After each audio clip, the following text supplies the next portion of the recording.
Today, tourism expert Masato Takamatsu spoke to the Crisis Committee about reconstructing the community, its businesses, and supporting the people after a disaster has occurred. Mr. Takamatsu highlighted Japan's exponential increase in tourism, which has risen to 24 million international visitors per year. The tourism, international tourism, is really growing fast, as you may know. However, while tourism is important, Mr. Takamatsu stressed the need for adequate crisis management plans when a disaster occurs. The three main focus points of his presentation centered on the before, during, and after phases of the disaster. The first phase emphasized preventive measures to ensure a disaster can be avoided.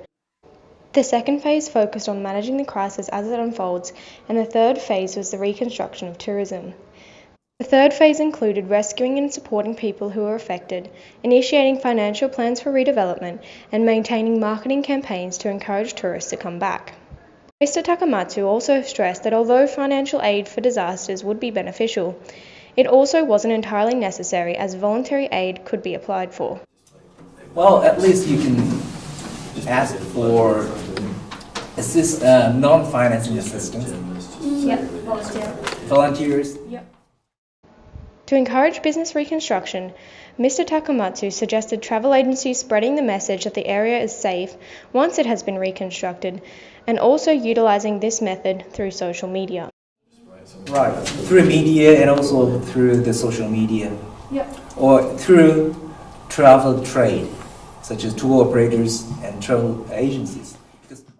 For the everyday person, Mr. Takamatsu advised that wherever you visit or stay, that it was vital to be aware of the emergency exits in case of a disaster. Stay at a hotel.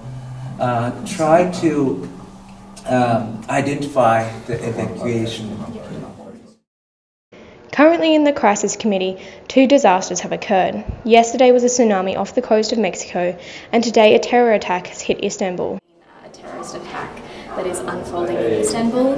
It's a very unfortunate situation where we've been told there has been a suicide bomber who has particularly targeted an area that is popular with tourists. Manage the current crisis, but also how we allow these countries to recover and have tourists still attend their countries in waves in the future. Mm-hmm. And when do you think? Turkey remains in the dark about the number of casualties in the terrorist attack. However, Turkey's delegate is asking for both financial and medical aid from other nations. Turkey has been attacked by terrorism, and so we'd like to have financial assistance or help from Russia and From where? India. India. And military as well, and also I'd like to ask UK to help medical assistant